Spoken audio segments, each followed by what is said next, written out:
So hi everyone, welcome to Cabaret Voltaire and to Texte zum Nachdenken with the Slow Reading Club. I'm Salome Hall, the director of Cabaret Voltaire, and I'm very pleased that this is already the 8th edition of Texte zum Nachdenken here at Cabaret Voltaire, and the 3rd time that we work together with the Slow Reading Club. Is it 3, right? But we started to talk in 2019, so it's been a while.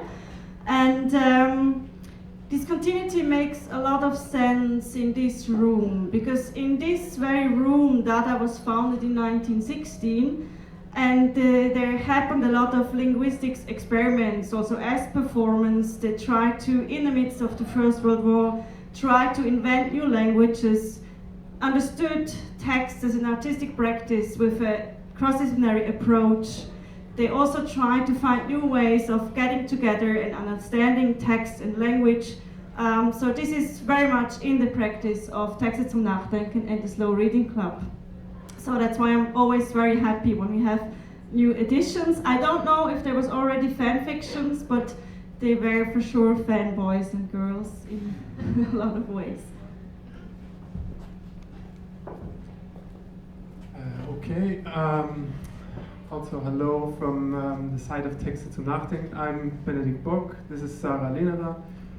We're doing Texte zum Nachdenken since 2020. I founded it in the studio here in Zurich. In 2023, Sarah joined.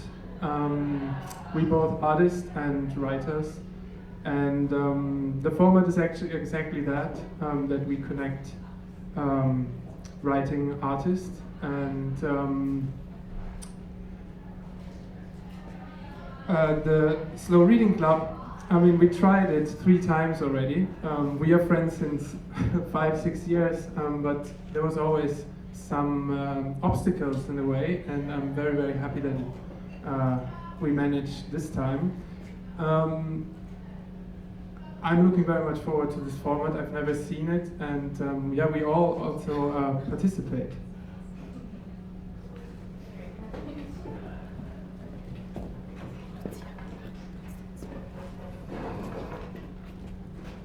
This is the last of the introductions.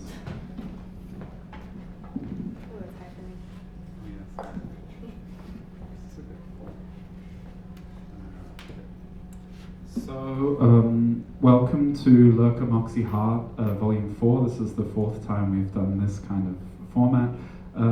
We are Slow Reading Club. My name is Henry, this is Bryana. So thanks to Cabaret Voltaire and to Texte zum Nachdenken for inviting us. So Cabaret invited Texte zum Nachdenken, Texte zum Nachdenken invited Slow Reading Club, and now Slow Reading Club has invited 11 friends and friends of friends to read tonight. So it's a kind of multi-level marketing pyramid scheme that we've got going. This evening is a celebration of fan fiction. It's difficult to arrive at a very clear definition of what fan fiction is, but put simply, it's a kind of writing that is based on existing works. So existing novels, existing films, existing television series, etc. And it is written by fans of these works. So people take works that they like and they continue the stories themselves. They write with the same characters or the same universe, but they also always insert something of themselves into the text. Often, fans try to elaborate or invent romantic or sexual tensions that were not present or not resolved in the original, or they move the story to another time or another universe, or they simply continue a story because they didn't want it to end.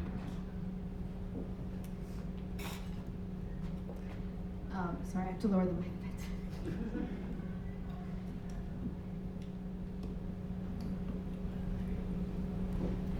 So for this evening, we are working with a website called Archives of Our Own.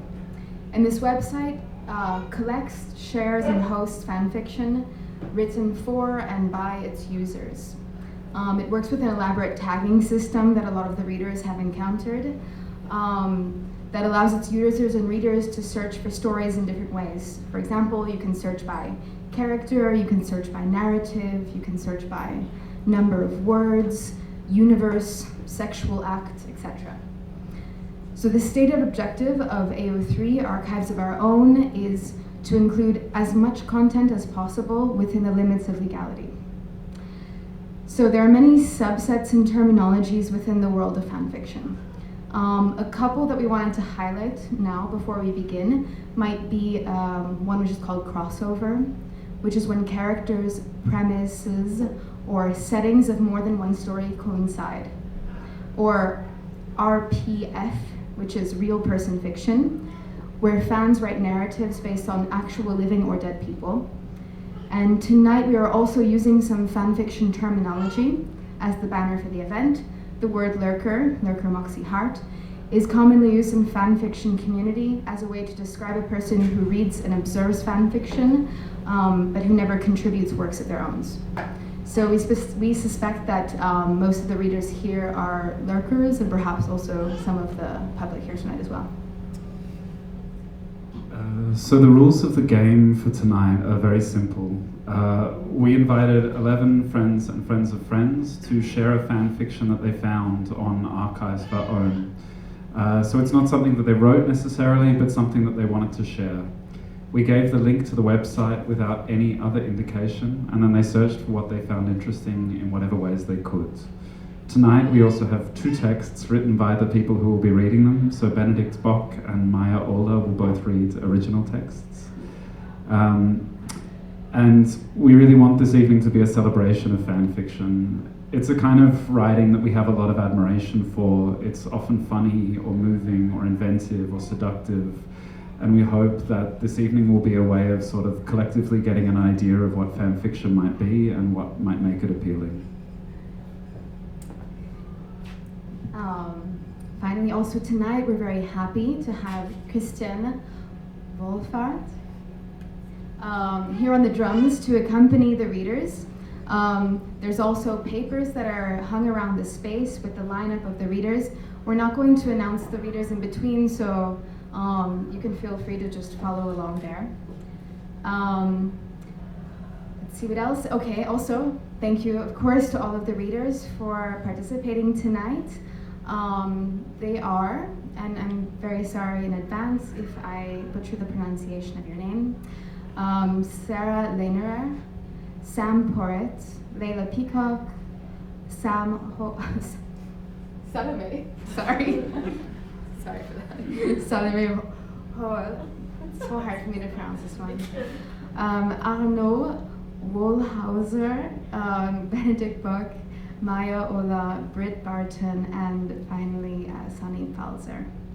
So also thank you everyone for being here tonight, and I hope you enjoy the evening. And as a last note, Christian has some CDs and LPs available to buy if you would like to continue the energy of the evening into your domestic sphere. Okay, I'm gonna start with just a little, like a very short one, kind of an example, let's say, before we move on into the first reading. I really have to still do this.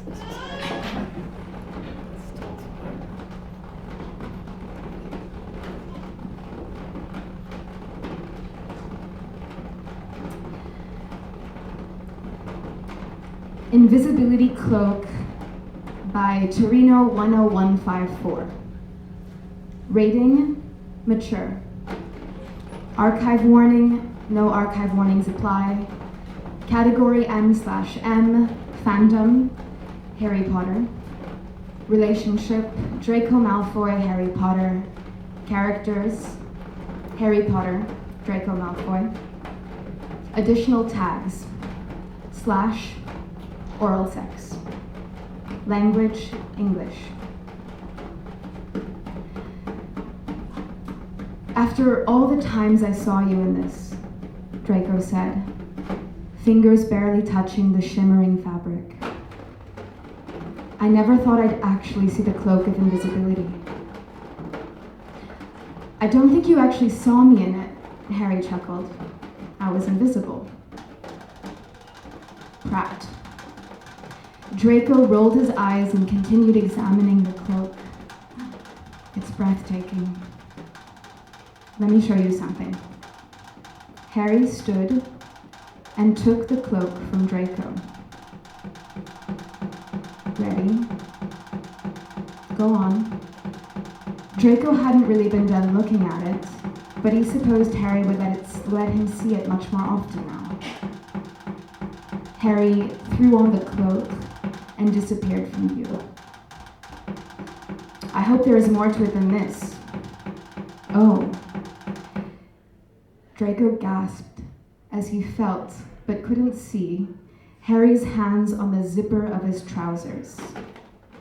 Eyes wide, he watched the placket open, his pants lower, and his instantly hard cock sprung free. Draco's heart skipped a beat as his dick disappeared, but the warmth of Harry's mouth assured him that it was in safekeeping. Merlin, he said with a moan as Harry proceeded to suck him off. That's some cloak, he said afterward.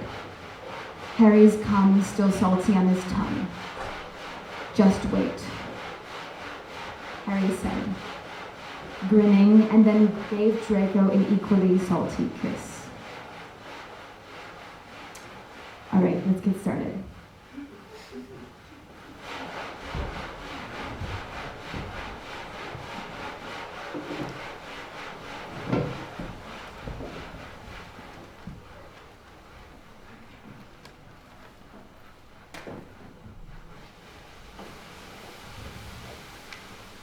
Ich mach die Augen zu und sehe all deine Farben. Von Patty Grace. Summary. Willst du, beginnt Sascha, ehe er sich räuspert, hast du Interesse daran, heute Abend mit mir in die kleine Kneipe zu kommen? Björn hebt eine Augenbraue. Gibt es einen speziellen Grund? Sascha schaut über seine Schulter, um sich zu versichern, dass niemand hinter ihm steht. Oh Gott, also doch eine Mafia-Geschichte. Doch dann überrascht er Björn mit seiner Antwort: Ich habe Geburtstag. Notes. Vor 2 Jahren hat meine Therapeutin mir achtsam Morden empfohlen und jetzt stehe ich hier und schreibe Fanfiction darüber. Hätte man sich eigentlich auch denken können. Ich glaube auch, sie wäre ganz froh, dass ich auf diese Weise den Mental Breakdown abgewehrt habe, der sich seit einer Woche ankündigt. Es ist übrigens auch 14 Jahre her, dass ich Fanfiction auf Deutsch geschrieben habe. Könnte also sein, dass es hier und da ein bisschen holprig klingt. Diese Fic enthält Spoiler und Anspielungen auf Band 2 bis 5, aber ich glaube auch Netflix-Only-Fans können hiermit was anfangen, Smiley. Die Schauspieler von Björn und Sascha sind scheinbar gleich alt und ich weiß auch gar nicht mehr, ob in den Büchern irgendwann mal gesagt wird, wie alt Sascha ist, aber ich habe ihn mir immer so Ende 20, Anfang 30 vorgestellt und das gilt auch für hier, Smiley. Der Titel ist von Geschlossene Augen von Sido und Nico Santos. So, das reicht jetzt dann auch fürs Erste. Viel Spaß beim Lesen.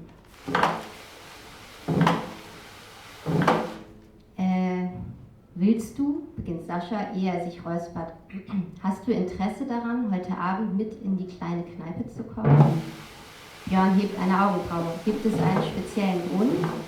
Sascha schaut über seine Schulter, um sich zu versichern, dass niemand hinter ihm steht. Oh Gott, also doch eine Mafia-Geschichte. Doch dann überrascht der Björn mit seiner Antwort: Ich habe Geburtstag. Oh, was? Theoretisch sollte Björn das wissen. Aber er war noch nie gut darin, sich Daten zu merken. Na dann, alles Gute. Psst, sagt Sascha sofort. Er hält sich sogar einen Finger vor den Mund. Hör auf, sonst werde ich heute mit Rolf Zukowski-Liedern nur noch so zugeballert. Wirst du das nicht sowieso, will Björn wissen? Er dachte, Erzieher hätten mittlerweile eine Superkraft gegen Kinderlieder entwickelt. Schon, aber häufiger im Winter als im Sommer. Daraufhin lacht Björn. Das macht Sinn, schätzt er. Er erinnert sich daran, dass selbst in dem Haus, in dem er aufgewachsen ist, die Weihnachtsbäckerei nicht wegzudenken. Also, was ist? Fragt Sascha. Kommst du mit? Klar, darüber muss Björn nicht einmal nachdenken. Sascha ist schwer in Ordnung, also sollten auch seine Freunde nicht so schlimm sein. Und selbst wenn es sich bei denen um Carla und Walter handeln sollte, Dragans Angestellte sind so verkocht, dass er sie doch irgendwie lieb gewonnen hat. Cool, nickt Sascha, wir treffen uns da um 7. Sollen wir zusammen hingehen, schlägt Björn vor. Die kleine Kneipe liegt nur einige Straßen weiter, also ist es nur ein kurzer Spaziergang. Und da sie beide den gleichen Ausgangspunkt haben, aber Sascha schüttelt den Kopf.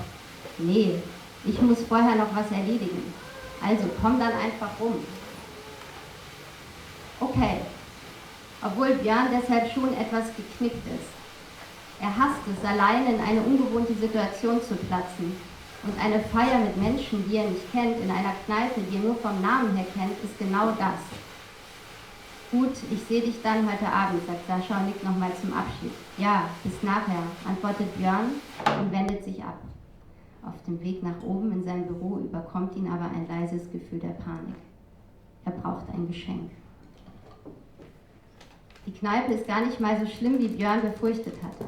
Etwas voll, vor allem dafür, dass es ein Dienstagabend ist, aber dennoch ganz gemütlich. Es hilft definitiv, dass Sascha ihn noch nicht zu irgendeiner Gruppe geschleppt hat, sondern stattdessen auf einen Barhocker neben ihm gesunken ist, sobald Björn sich hingesetzt hatte. Bislang haben sie ein bisschen Smalltalk geführt. Tatsächlich konnte Sascha einem Kinderchor an Geburtstagswünschen entgehen, wenn das mal kein Erfolg ist. Apropos, oh hey, sagt Björn, als der Barmann ihm sein zweites Bier gibt. Ich hab noch was für dich. Sascha hebt eine Augenbraue, eine Bewegung, die nur dadurch betont wird, dass er wieder seinen strengen Pferdeschwanz trägt. Es ist, als hätte die Braue dadurch einen schier endlosen Platz, um seine Neugier auszudrücken. Björn greift in seine Hosentasche und holt die kleine Papiertüte heraus, die er vorhin im Einkaufszentrum bekommen hat. Bitte, nimm es mir nicht krumm, dass es nicht richtig eingepackt ist. Ich bin darin so eine Niete.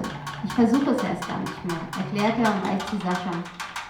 Der nimmt die Tüte an und betrachtet sie so, als könnte er nicht glauben, dass sie wirklich existiert. Du hast mir ein Geschenk geholt? Nur eine Kleinigkeit, sagt Björn beschwichtigend. Es ist mehr ein Witz als alles andere. Sascha runzelt die Stirn. Im nächsten Moment öffnet er die Tüte und holt den kleinen Anstecker hervor, der sich darin befindet. Er dreht ihn im Licht hin und her, um das Glas mit dem Fisch darin genau betrachten zu können. Es ist dumm. Es ist niedlich, erwidert Sascha. Fisch im Wasser, murmelt er, mehr zu sich selbst als zu Björn. Dann öffnet er die Sicherheitsnadel und heftet die Brosche an seine Bomberjacke. Danke.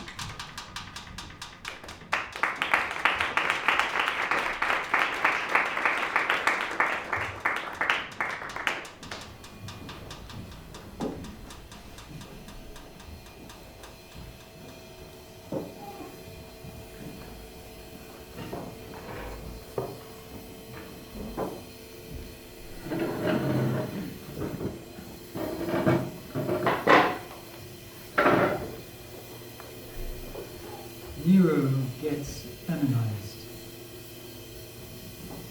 By Anonymous. Rating, mature. Archive warning. Creator chose not to use archive warnings. Category, other. Fandoms, 1st century. Characters, reader, Nero Claudius Caesar, Emperor Nero. Additional tags, forced feminization, I wrote this instead of sleeping, kidnapping, revenge, no sex, time travel, reader can read minds, Nero can speak English, castration, written out of spite, not really a fetish, takes place in the future, future fiction, language, English, collections, anonymous, published in 2025. As you read documentaries and watch videos about how Nero forced Sporus to be his wife and castrated him, you could only feel rage at the emperor for mistreating him. You wanted to take revenge for Sporus. You looked at the time machine with a smirk. I'm going to feminize Nero. You rubbed your hands together. You grabbed a bag to suffocate Nero and render him unconscious, and you stepped in the time machine. Now, this is after Sporus got castrated. You found Nero in a vulnerable position, all alone, and you quickly shoved the bag over his head and suffocated him. Once Nero's body went limp, you had an even larger smile. You carried him and stepped him again in the time machine to go back to the present. Phew, that was easy. Lucky me, you thought to yourself. You tied Nero's wrists and feet together very tightly, and you threw him in the basement. You left the house to buy women's items such as makeup, girls' clothes, perfume, jewellery, etc. After you struggled to hold the heavy bag of items, you returned home and down to the basement.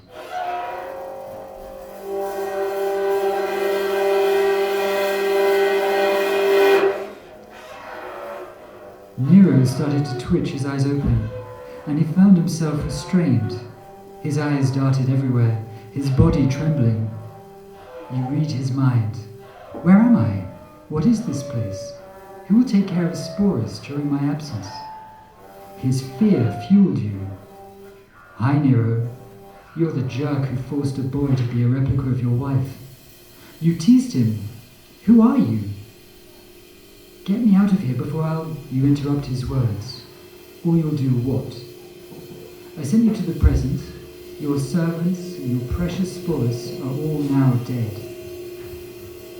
You looked at the surroundings and your appearance, noticing how everything is so modern. He is a man from the past after all, and since you feminized Sporus, that would backfire. Now if you dare try to run away, I'll kill you off, okay? You threatened, and he nodded his head.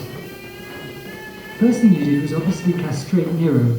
You went upstairs, took a knife, stripped Nero off his clothes, leaving him naked. Oh no, please don't castrate me. I'll do anything, he pleaded, but you cut off his penis anyway. Those were the words Sporus said, right? You teased him again. You forced him to wear a pink dress, tights, thongs, and heels.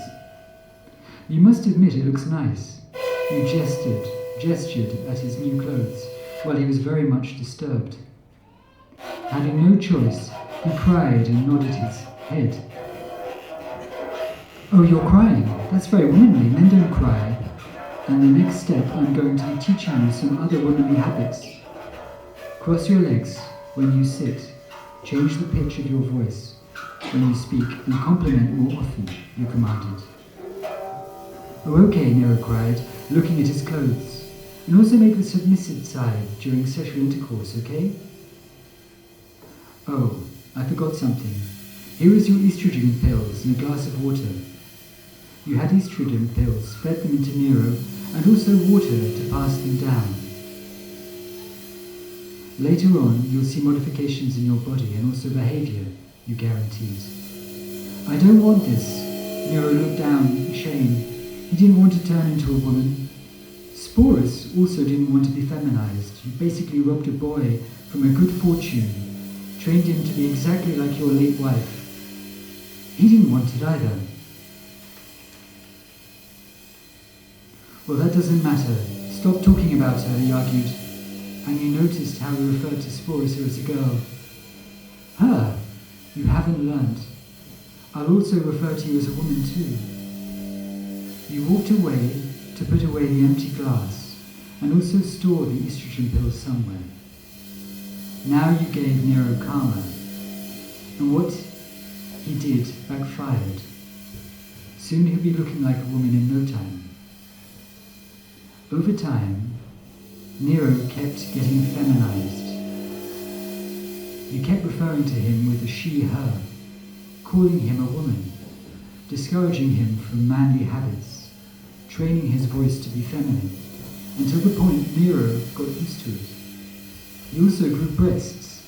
You forced him to get a vaginoplasty, and outside of looks, he behaves differently. Nero became more sensitive. He turned weaker in strength, and also his libido seemed to be lower. He's no longer producing sperm as well.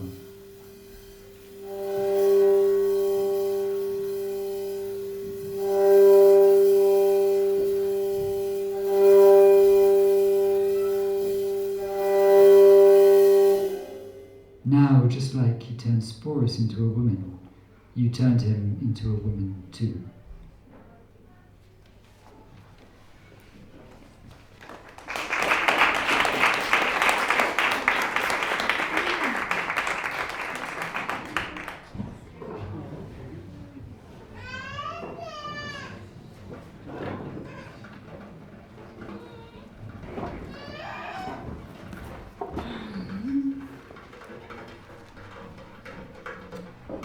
Art Gallery by Cherry Bubbles Toots.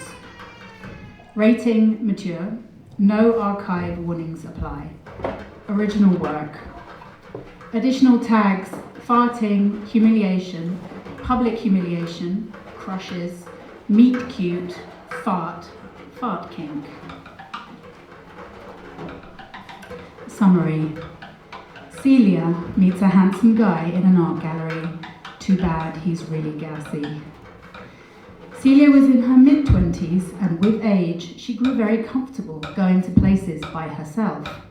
She found comfort in her independence, and also learned a lot about herself. She liked to hide in the empty spaces in the world. She felt that she was awkward. It didn't help that whenever she'd think of getting into a relationship, she grew anxious thinking about intimacy. After all, Celia was only into certain kink, one that others might not be familiar with, and she always wondered, what if she told the next guy she dated and it ended up well?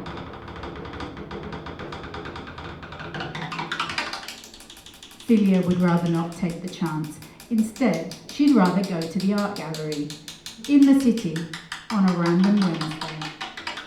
She knew she'd be alone in the corridors, and she felt happier when there was no foot traffic.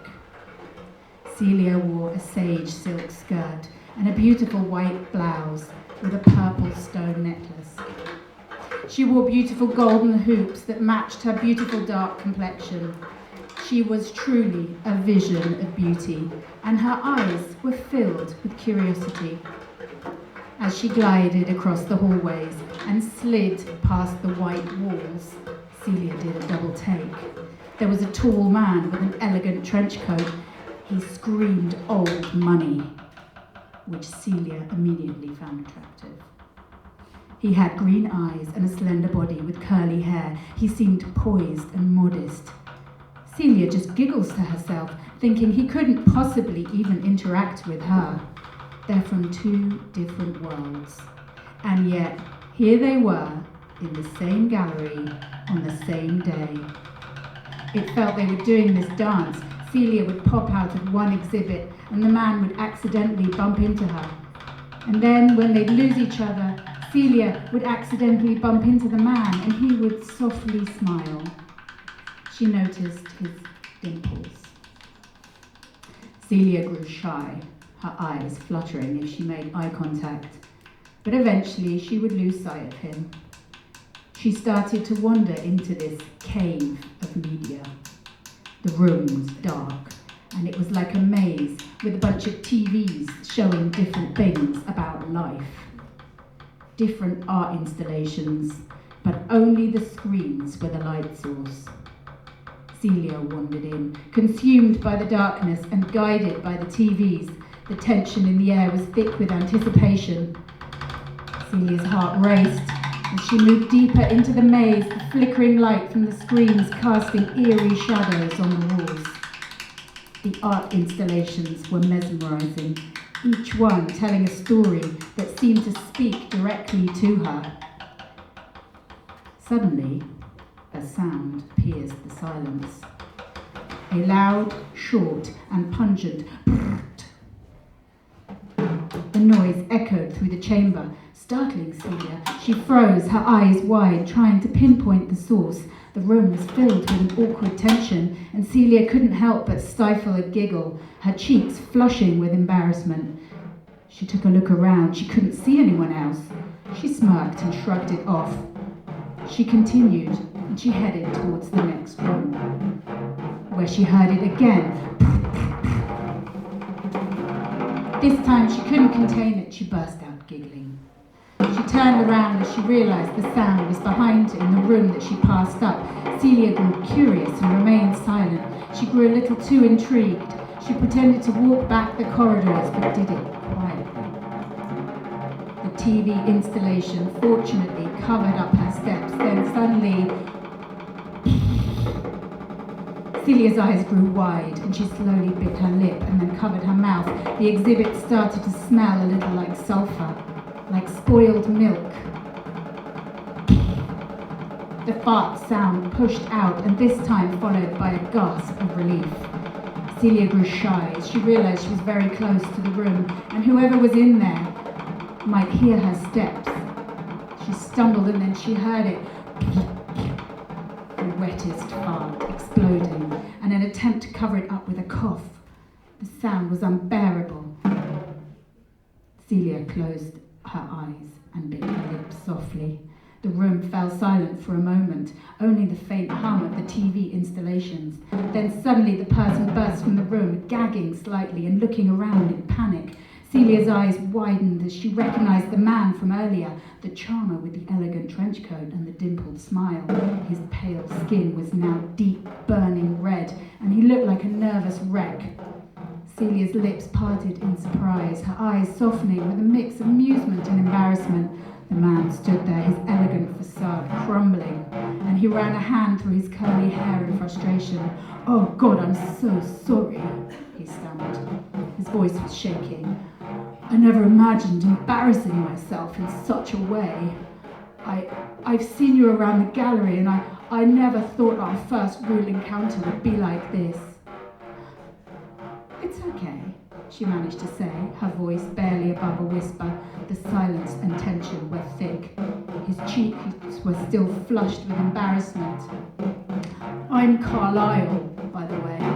And you are?"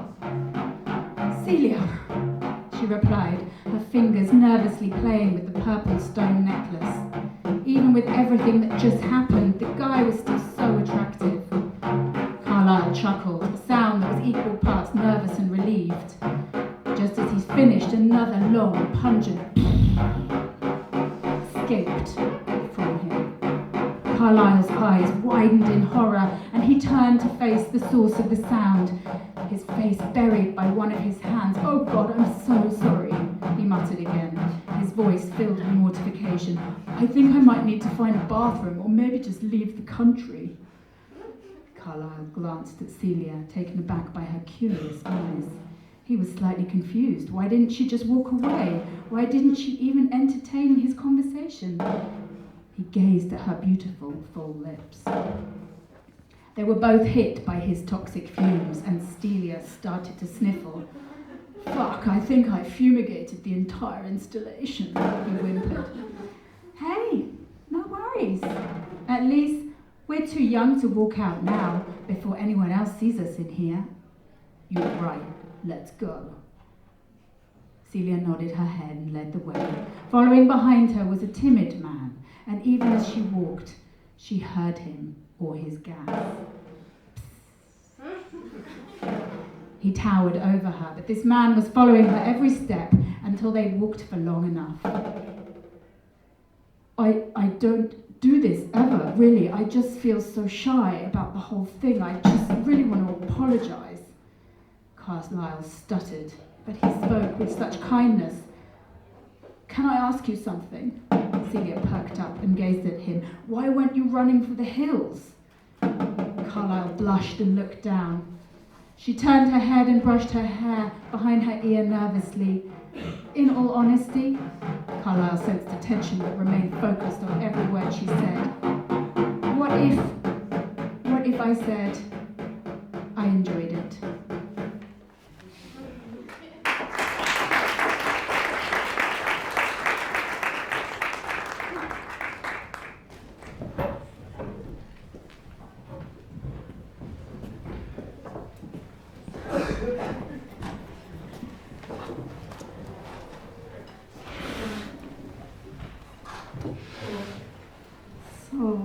Hi again. I was looking for data, of course, so on this website, Archive of Our Own, to find maybe some juicy Hugo Ball or Amy Hennings fanfic.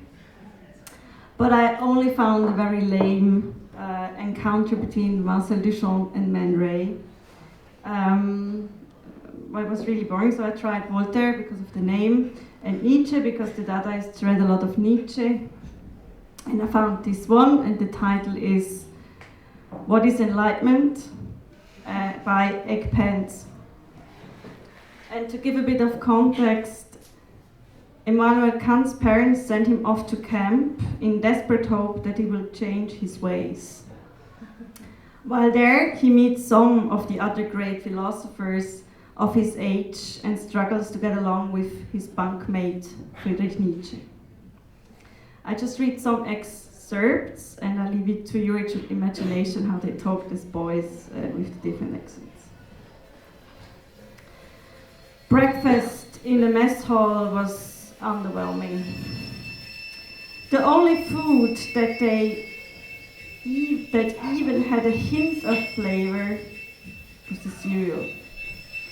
Likely because it came pre-packaged and was the only thing not prepared at the camp. So most of the boys opted for it, except Kant, who was allergic and had to eat a specially prepared cup of spinach and cream cheese. Do you think cereal counts as soup? Asked Voltaire. I think so. It's a bunch of stuff floating in liquid that you have to eat with a spoon, replied Hume. But isn't soup normally served hot? Rousseau asked with a slightly smug tone. Cereal has to be cold. Well, I don't think it matters if it's hot or cold, objected Locke. The important thing is the ingredients. By that logic, a cup of orange juice with ice is also soup, Voltaire pointed out. But that's different. You aren't supposed to eat the ice, countered Locke. Who says orange juice can't be soup, replied Rousseau. I love oranges. Sorry, I just wanted to put that out there. Kant lifted an eyebrow. Wait a minute, what side are you on? Rousseau grinned. I'm just playing devil's advocate. Kant gasped. Devil's advocate? Jean-Jacques.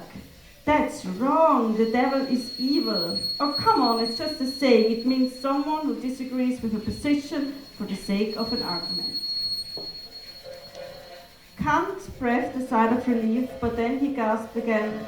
But you have to be logically consistent. You can't just change your argument all willy-nilly. So they continue, and then, hey, Friedrich Wilhelm Nietzsche, nodded Kant, looking over to the trench-coated boy sitting in the edge of the table. What do you think? Nietzsche snapped out of his haze. Sorry, plebeians, I was just thinking some pretty complex philosophical things. Oh, what kind of things? Prompted Kant. I don't think you'll be able to comprehend them. And they talk, and then they all have to climb a tree and do a walk. And then we are at dinner. Lieutenant Stewart had left the boys to their own devices after dinner. So they had decided to tell each other a scary story. The 8 of them sat in a circle on the floor, holding a flashlight ominously under their chins to add dramatic lighting to their otherwise undramatic stories. And when I opened the bootleg Pokemon game on my computer, I saw a skeleton of Pikachu covered in hyper-realistic blood flash across the screen. At first, the game seemed normal, but then Lavender Town started to play in the background and all of the characters' eyes were black. Then they all started to chant 666 over and over again. And then Pikachu skeleton from early walked up to me and said, "Hello, Jean-Jacques. I will kill your family one by one." At that point I got really scared, so I called for my mom. But there was no response. Rousseau waited for a few moments for a reaction, but there was none. the end. Wow, Shawshank, that was really scary, applauded Hume. Whatever, mine was way better, muttered Voltaire, crossing his arms. It's time for lights out, announced Kant, checking his watch. We need to go to bed now. But we didn't even get to hear Friedrich's story, protested Locke. Oh well, replied Kant, dismissively, heading to his bed and beginning to wrap himself up in the blankets. Good night. I bet Lieutenant wouldn't notice if we stayed up a little bit past our bedtime, Rousseau prodded. No, Emmanuel is right, said Betham. It's not worth it to risk all getting in trouble just because we wanted to hear Friedrich's story. Realistically, it probably won't be good enough to outweigh whatever Lieutenant Stewart's punishment will be. You have to think about the pros and cons of every action, and if the cons are better than the pros, you shouldn't do it. Who knows what he'll do? Maybe he makes us all play team sports.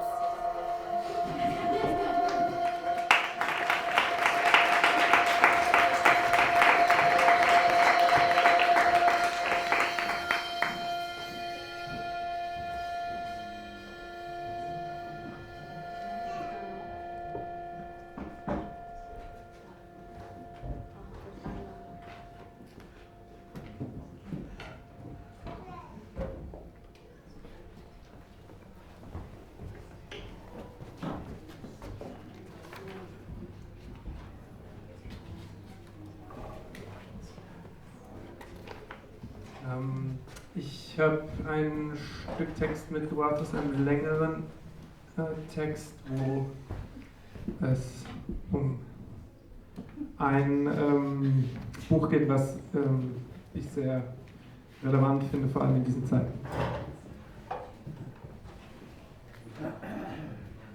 An den Seiten der Fensterläden drückte sich das allererste Licht in Roberts Schlafzimmer. Es war April. Eigentlich war es noch Winter. Robert schaute an die Decke. Er überlegte, wie sich sein Körper anfühlte. Er kam zu keinem Ergebnis. Robert tastete nach seinem Smartphone. Es war 7:13 Uhr. Niemand hatte ihm geschrieben. Er realisierte, dass er 14,5 Stunden geschlafen hatte. Seine Schuhe lagen vor seinem Bett. Als er die Bettdecke etwas zur Seite schob, kamen seine Kleider zum Vorschein. Er hatte sich gar nicht ausgezogen. Mit der Zahnbürste im Mund lief Robert aus dem Badezimmer. Als er die Tür zum Wohnzimmer einen Spalt öffnete, drängte eine Flut von Licht in sein Gehirn, so dass alles weiß wurde. Alles unterschied sich nur durch minimale Abstufungen von Weiß. Seine weißen Beine taten einen Schritt auf den hellweißen Holzdielen und verwaisten zu einem grellweißen Ganzen.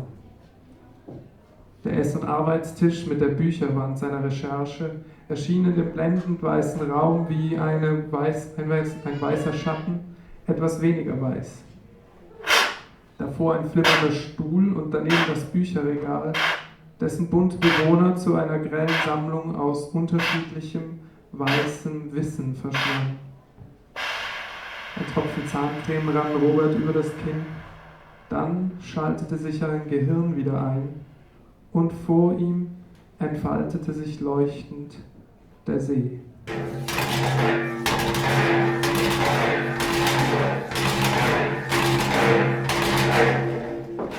Ein Personenschiff, das Orte wie Wädenswil, Stäfa oder Zollikon über den See miteinander verband, schob sich über das Wasser.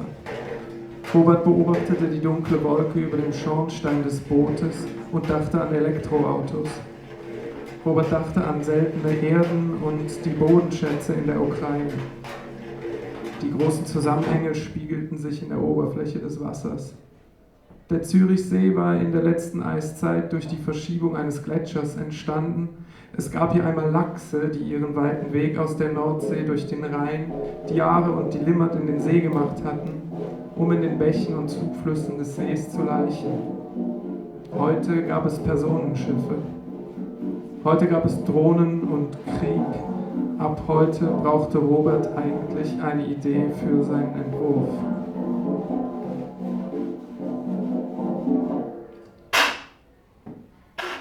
Robert kaute auf seiner Zahnbürste.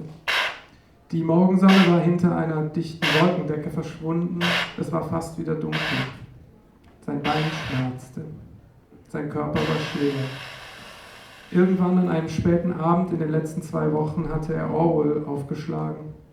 Jetzt, eigenartigerweise jetzt, halten die Parolen der Partei in ihm nach.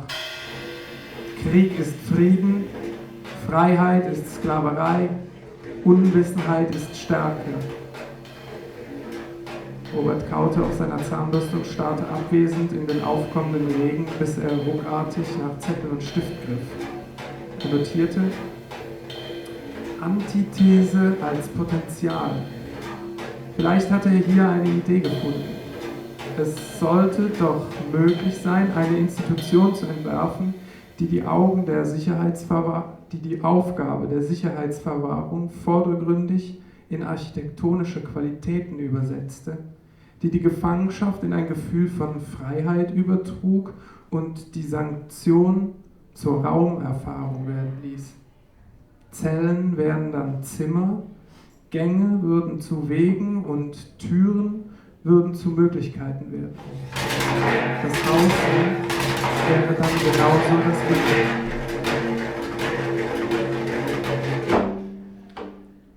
Robert hatte eine Ahnung, wusste das Gefühl aber nicht direkt einzuordnen. Die Überlegungen erinnerten ihn an etwas, das er kürzlich gelesen hatte, nicht Orwell, nicht auf dem Zeitstrahl an seiner Wand, nicht in der Präsentation für Mark. Es musste etwas sein, das das Mittelalter oder die Antike betraf. Robert klickte wahllos durch abgelegte Bilder auf seinem Rechner. Auf dem Bildschirm erschien eine runde Fläche, die von weitem Ähnlichkeiten mit einer Pupille hatte. Die Nahaufnahme eines aufgerissenen, angeblitzten Auges. Jetzt erinnerte er sich. Die Amateurfotografie, die er von Wikipedia heruntergeladen hatte, zeigte den kreisrunden Schacht des Carca Tullianum, ein etwa 60 cm breites Loch im Stein, das mit Wasser gefüllt war. Das Tullianum. Das Tullianum war das älteste Gefängnis des antiken Roms und zunächst als Brunnenhaus und Quellfassung tief in den Stein, in den Tuffstein am Fuße des Kapitolhügels gehauen worden. Später wurde der Stollen zum ersten Staatsgefängnis. In der Dunkelheit des Kerkers erwarteten die Gefangenen ihr Schicksal. Es war die Teilnahme am Triumphzug und der anschließende Tod durch Erdrosseln. Das Tullianum war auch heute noch erhalten. Im Inneren erinnerte eine Kirche, San Pietro in Carcere, an die Apostel Petrus und Paulus, die angeblich vor ihrem Tod in dem alten Quellhaus gefangen gehalten wurden. Roberts rechter Arm kribbelte. Ideen spürte er immer zuerst auf der Haut. Die Parolen der Partei wehten weiterhin durch seinen Kopf. Robert fügte ihm innerlich eine 4. Parole hinzu.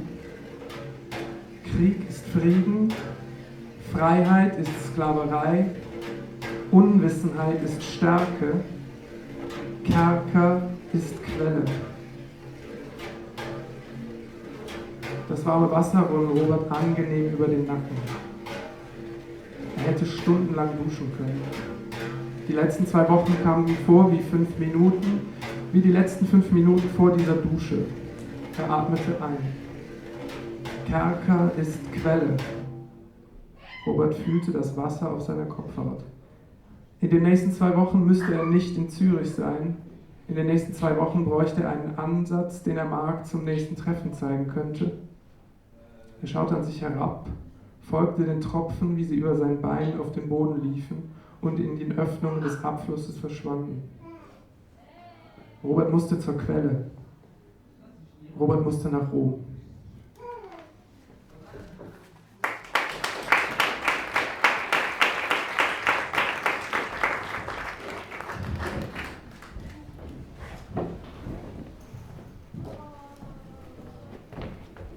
Hi everybody, I'm I'm going to do a small intermission, let's say now. Perhaps it's important to say that there's also a bar downstairs. If you feel like going and getting a drink, feel free to do so, okay? And thank you for your attention and commitment thus far. It's been a very attentive audience. Usually people are laughing a little bit more, but it's okay. Somehow I thought the fart jokes would license something, but so yeah, feel free to go out, come back in, be at ease. Wow. We're checking on the status of another reader, Arnaud, so Henry will update us on that afterwards, and then we can continue on. I'm going to read a text that I found on the train on the way here. It's called A General Approach at Defining the Notion of Consciousness in Literature. Yeah, and I found it, particularly nice. The author is Feathery Deer Girl. Okay, and the additional tag is Literary Theory for Me. Notes. I wrote this shit in, like, January, after playing a random porn game about an android. And I was crying during a still frame of her staring at a flower, which gave me a complete existential crisis, because I was internalizing this character as myself hold on, I'm going to read that sentence again. Because I was internalizing this character as myself, too deeply for my own good. And then when the actual porn cutscene happened in the game, which happened out of my own volition, I started tweaking because it felt like the character was becoming aware of the world around them for the first time.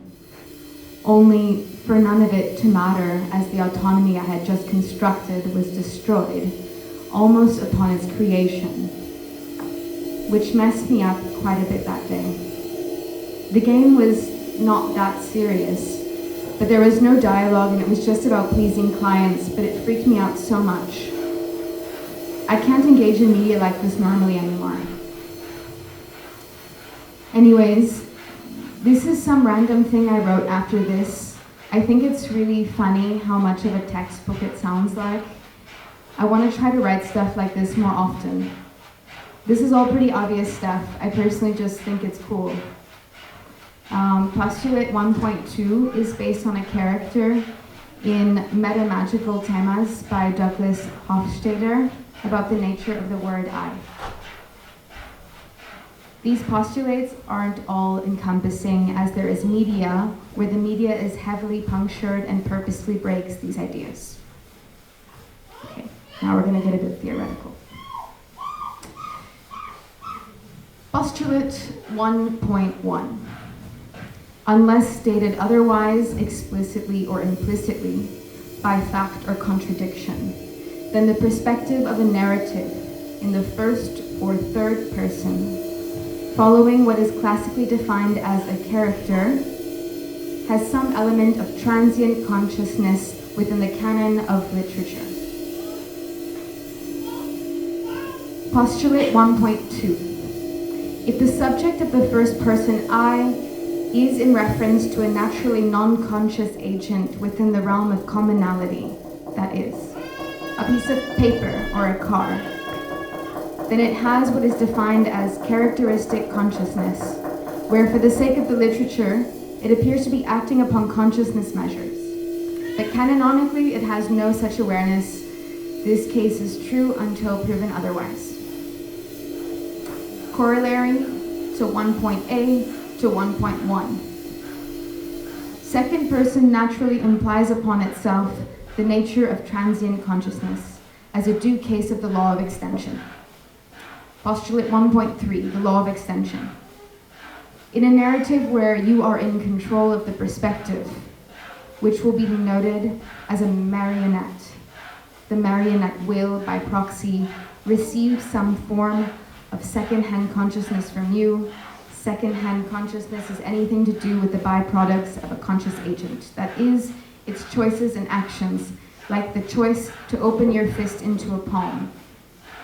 A marionette undergoing second-hand consciousness is implied to have its own individual awareness within the context of the narrative.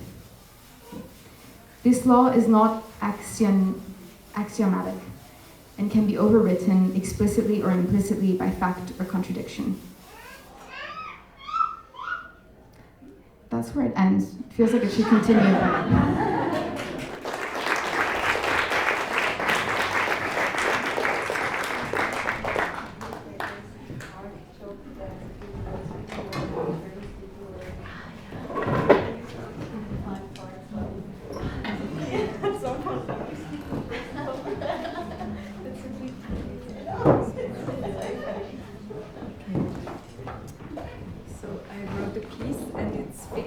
And someone is a fan, so it's kind of fan fiction. Die Autos rasten vor uns im Kreis. Wir saßen auf der Tribüne und wischten uns den Staub aus dem Gesicht. Unsere Augen tränten. Die Autos schossen immer engere Kreise. Manchmal verloren sie einen Auspuff oder ein Henkel fiel ab. Ein Auto neigte sich zur Seite, es fuhr nur auf 2 Rädern. Es balancierte und machte dabei Schlangenlinien. Der Fahrer winkte aus dem Fenster. Wir pfiffen ihm zu. Dann donnerten Quads über das Feld. Jemand legte mit Benzin ein Feuer und die Quads flogen darüber. Zerbeulte und mit Farbe besprühte Fahrgerüste saßen auf riesigen Monster-Truck-Reifen. Jemand kletterte während der Fahrt aufs Dach und stand mit zittrigen Beinen auf. Staub verfing sich in den zurückgeschälten Haaren eines Besuchers, der ein gebügeltes Hemd trug. Ich mochte, dass er sich schick gemacht hat für diesen Abend, und ich mochte den Geruch, den von Butter triefenden Popcorn, den wir in der Pause reinstopften und die Zunge taub machte vom Salz. Ich liebte, dass die gleiche Person, die uns am Eingang Tickets verkauft hatte, das Benzin für das Feuer angezündet hatte und uns in der Pause Cola aus Plastikbechern reichte. Wir kauften Shirts, auf dem ein Hybrid aus Lastwagen, Bikes und Kleinfahrzeug durch ein Feuermeer flog. Wir waren im Süden Frankreichs, nicht zwischen den haushohen Yachten von Saint-Tropez, südlicher, da wo sich Campingplatz an Campingplatz reihte, wo die französische Arbeiterinnenklasse Urlaub machte. Auf unserem Weg vom Zelt zum Supermarkt, der so groß wie ein Kreuzfahrtschiff war, zählten wir 7 Plakate, auf denen stand Spectaculaire, Cascadeur, Show Mécanique. Es war das einzige Ereignis an dieser Küste. Die Show war für 3 Abende in der Stadt, dann zog die Artistenfamilie weiter. Wir besuchten jede der 3 Vorstellungen. Würde uns jemand fragen, weshalb, dann würden wir verschweigen, dass es eine Zeit ist voller Abschiede und Enden. Aber das Leben hört nicht einfach auf, wenn etwas vorbei ist. Es geht gewaltvoll weiter. Dann treibt man ohne Richtung, folgt keinem Verlauf. Wir würden verschweigen, dass die Monster Truck Show das Gescheiterte umarmt. Es setzt kaputte Autos zu Ungetümen zusammen und macht daraus eine Show. Das Highlight der Vorstellung war, als 2 Pickup-Trucks auf riesigen Monsterreifen in einem Feuerring kämpften. Der schwarze Rauch stieg in den Himmel und ich dachte ununterbrochen an eine Passage aus dem Gedicht von Etel Adnan. Brot und Rosen, Blüten und Brände.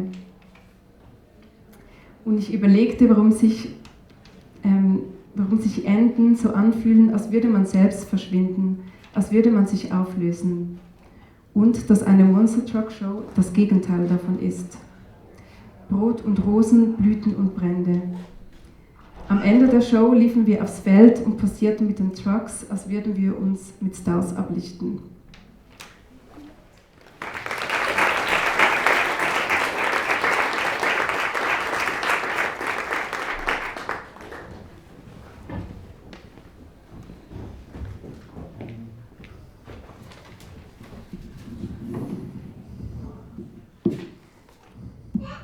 This one's a bit more formal. Blue Sky Haiku, a tribute to Breaking Bad by House of Wax. So the summary is, to combat my writer's block, I decided to write a haiku for every episode of the iconic show Breaking Bad. I hope you enjoy, and please leave a comment if you feel so inclined. Is Christian here? Oh, I'll do it unaccompanied then. Sad. Chapter 1. Albuquerque Pastoral. Summary. Pinkman learns about barns. There's like a cow house just over that ridge, man, you know, where the cows live. Chapter 2. Porcelain. Summary. Hydrofluoric acid and ceramic estrange bedfellows. What makes up a life? Are we more than cells? All said, it's just grey matter.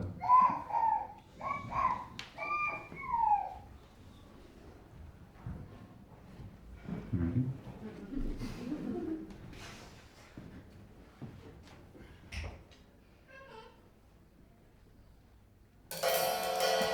Chapter 3. Running errands. Summary. Mary ascribes to the take a penny, leave a penny policy.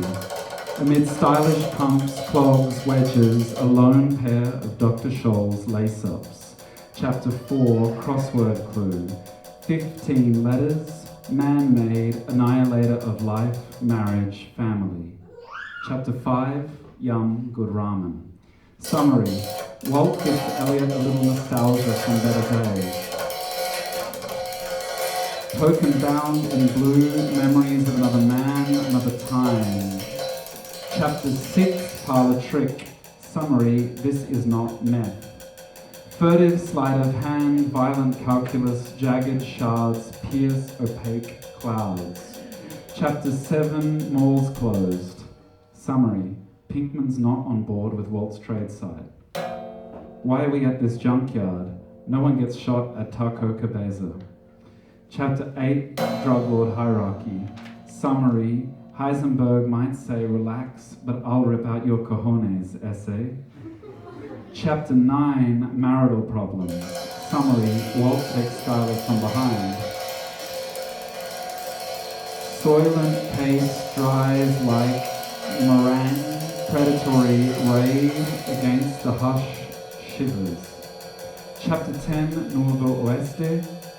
Summary, a desert shootout ends in blood. Gilded gleam, blood-stained, crushed, dusty shells, scatter spent, hydraulics squeak, bounce. Chapter 11, Pink Nightmare. Summary, some disturbing foreshadowing. Sopping wet, plush flung from fire plunges into blue water. Its eye floats. Chapter 12, Casa de Campo. Summary, has a bell chime ever sounded so ominous? Flies swarm, discarded meat caked with prepared powder. Somewhere, a bell chimes.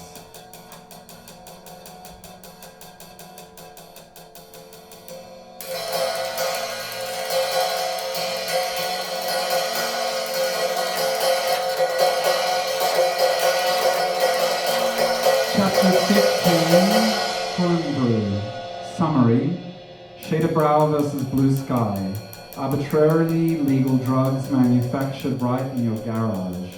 Chapter 16, to my son on his day of grieving. Summary, a tweaker eulogizes a child neglected. Mama's sorry she squashed your daddy's head with that money box, baby. Chapter 17, Lament of a Blowfish. Summary, Walter compares Pinkman to a blowfish. Yeah, blowfish. Puffed villainy thwarts precious few. If you prick me, do I not deflate? Chapter 19, it's all good, man. Summary, Better Call Saul. Frizzy comb over, Doric columns, prismatic suit, lawyer up, son. Chapter 20, Bus bench sting. Summary, a dubious transaction takes place near a playground. Duke City flowers ain't exactly subtle, but Badger's a damn fool. Chapter 21, Desert Copper, summary, 4 days cooking in the desert, give Walt and Jessie some time to bond. Crunchy onion loops, strange peace offerings shared at dusk between lawn chairs. Chapter 22, Birth of a King, summary, Walt approaches some guys at a home improvement store. Greasy, amateur, tweakers encroach. Stay out of my territory.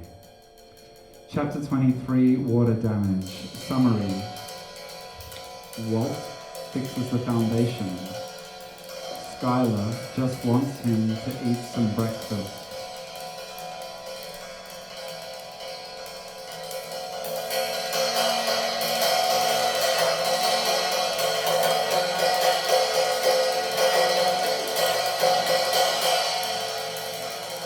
Skylar, we've got rot, and it's on a rampage. No eggs for me, there's rot.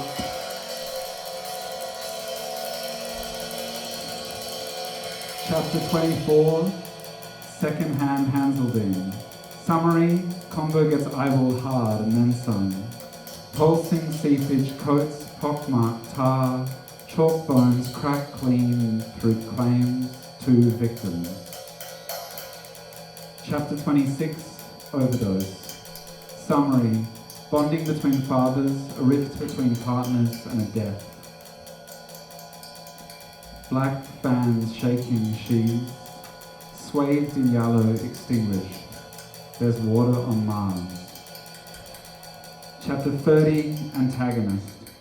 Summary, Pinkman is weaker than Walt realizes. Tiny fishes in a battered stone. Someone has to be the bad guy.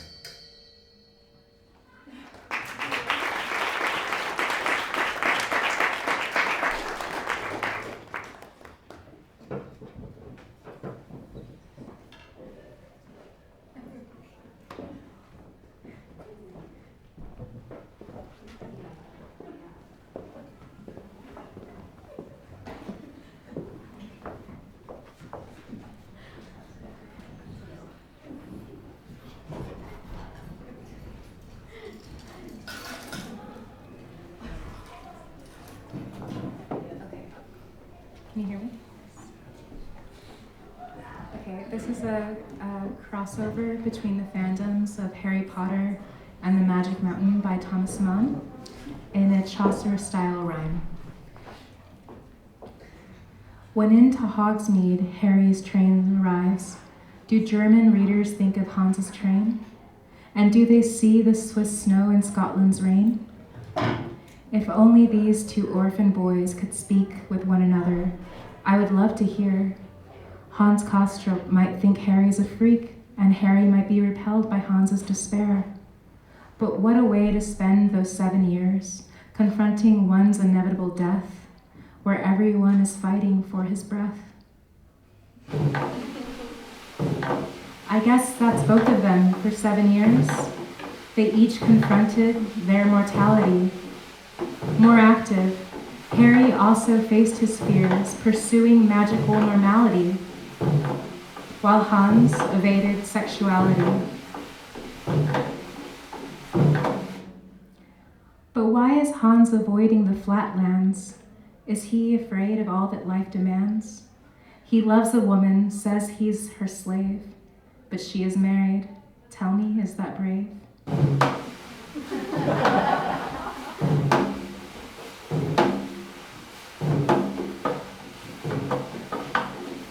No, Harry doesn't get it. He doesn't see. The point of talking politics all day was said to Brendan. No, that's not what he would want to do, to waste his time that way. The rest cures even worse, he would have to say. All right, so it was the kind of Hans to help the sick, but for a man of action, that gets old really quick. Hans says, Harry, this is not a good role, because there were no Mädchen at my school. Your English, Harry tells him, it's not fair. Hans smiles and shrugs. I know it's not so good. You know so much and you don't even care. You could have stopped the war, you know you could. What, World War I? Have I misunderstood? You blame me for the war, are you insane? Because I know poor English, I'm to blame? Because you all love death so much, Harry says sulking. We let them do harm. Do you blame me? Why? Now Hans tries to touch the boy who shivers, though his head is very warm. You have a fever, Hans says shyly in good form. What? No, I don't, says Harry. I'm not sick. I wouldn't fall for such a shabby trick. You speak French too, our Harry says to Hans. You're even licensed as an engineer. I would please to invite you for a beer. Now, Harry is disarmed. Hans is so sincere. He's not Draco, though his hair is blonde. His eyes are gentle and his smile is fond. I meant you had the power to understand, Harry persists, as Hans pours out the drinks. I meant that you would have protested join hands with other Europeans. What did you think? He bangs the glass down on the tabletop. You're very good, but Harry, you must stop. Did you oppose the war you fought yourself? He shrugs. I had to die. I didn't care. Hans looks into his eyes, whose greenish stare we all recall, but he sees that their shape is like an almond slanted young.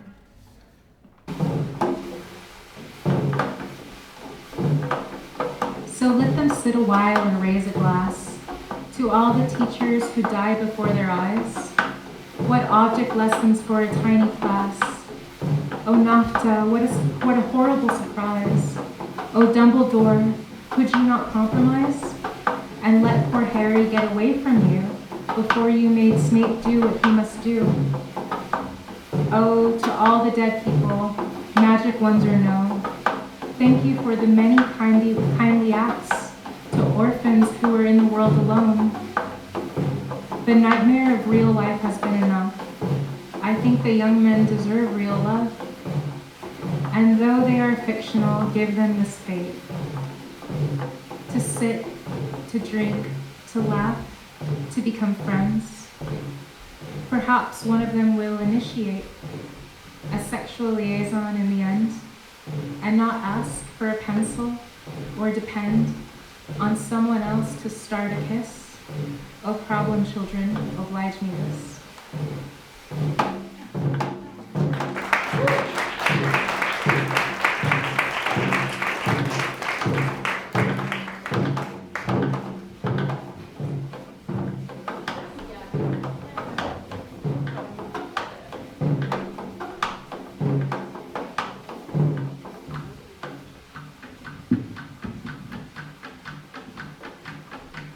Okay, hello.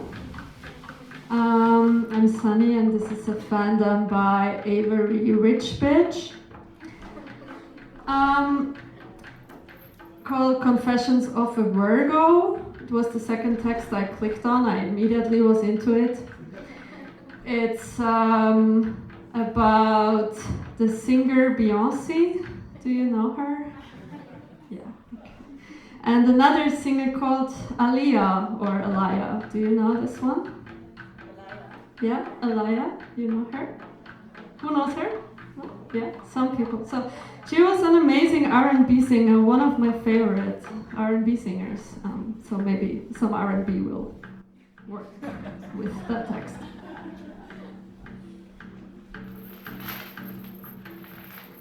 Confessions of a Virgo, Chapter 1. Character POV, Beyoncé. Should I finally tell her how I feel? I thought to myself as I prepared for what was ahead. The door finally opened and I took a deep breath. Hey Beyoncé, Aliyah gestured as she pulled me into a warm embrace, and as I stepped back to look at her. I can't help but admire her. She was wearing a pair of fitted light wash jeans that hugged her curves in all the right places. She paired the jeans with a simple white tank top that showed off her toned arms Her hair was sleek and straight, cascading down her back like a waterfall of black silk. The smooth texture of her tresses was a stark contrast to her golden-toned skin, creating a mesmerizing effect. The ombre effect added a touch of edge, starting with a rich, deep black at the roots and gradually transitioning into a warm golden brown at the tips. Her makeup was minimal, accentuating her natural beauty and those lips. As I gazed into her eyes, I found myself momentarily speechless. But Elia's bashful smile broke the silence. "Aren't you gonna come inside?" "Oh girl, my bad." I quickly responded with a slight chuckle, trying to nonchalantly brush off the awkward moment. I walked inside as she shut the door behind me. Her dimly lit apartment was a feast for the eyes, decorated with eclectic maximalist style. The walls were covered with art from floor to ceiling.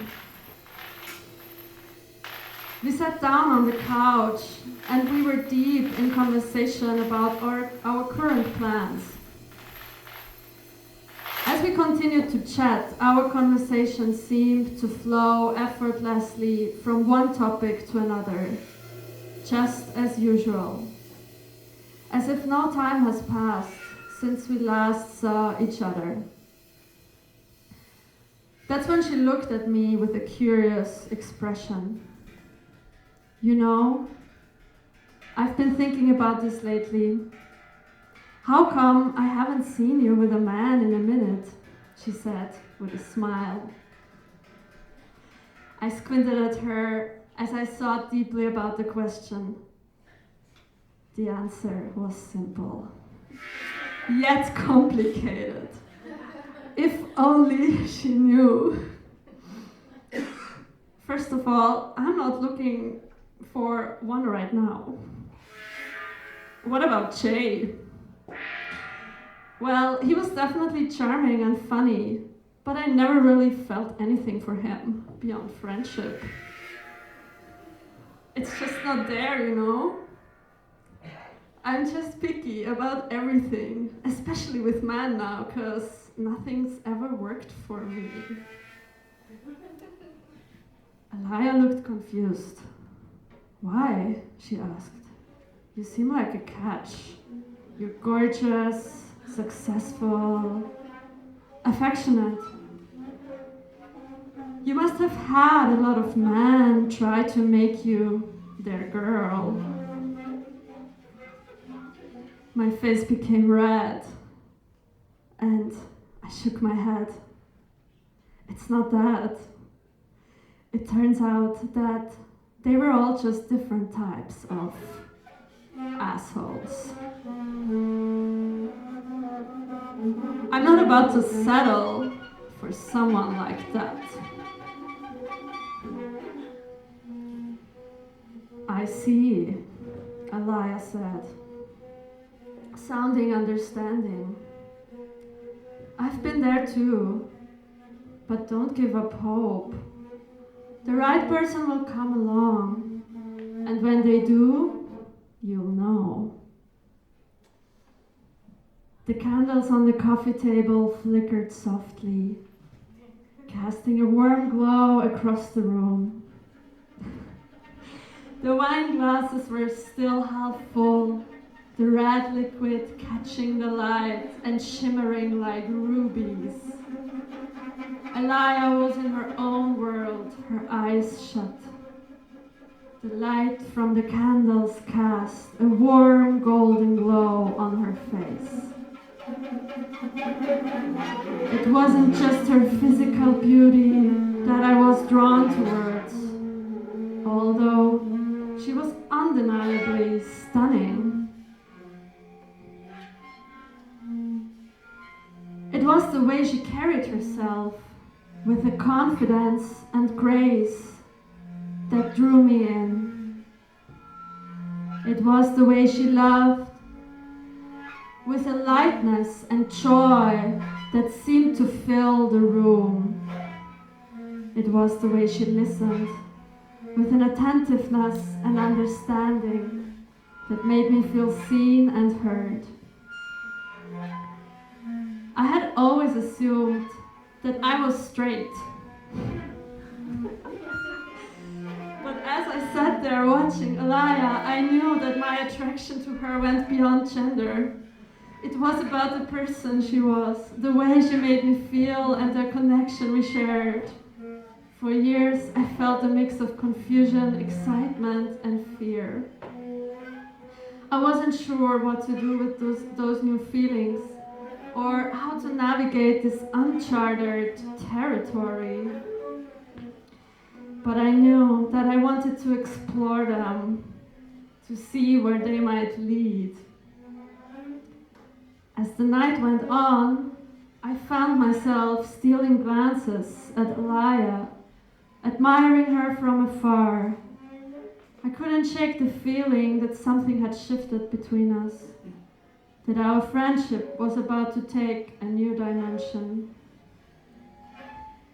Eventually, Olah noticed my gaze and turned to meet my eyes. There was a moment of hesitation, as if we were both unsure of what to say or do next.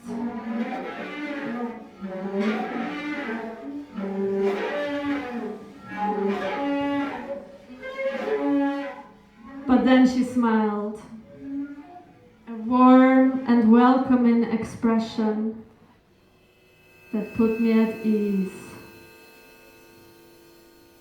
Got something on your mind? I took a slow sip of my drink, trying to collect my thoughts. Are my standards too high? I asked finally. All I want is someone who truly understands me, and it's hard to find someone who's genuine and truly interested in getting to know the real me. Her eyes were closed again, but she spoke with curiosity. Who would you say fits that standard then? Before I could even think, it slipped out. You.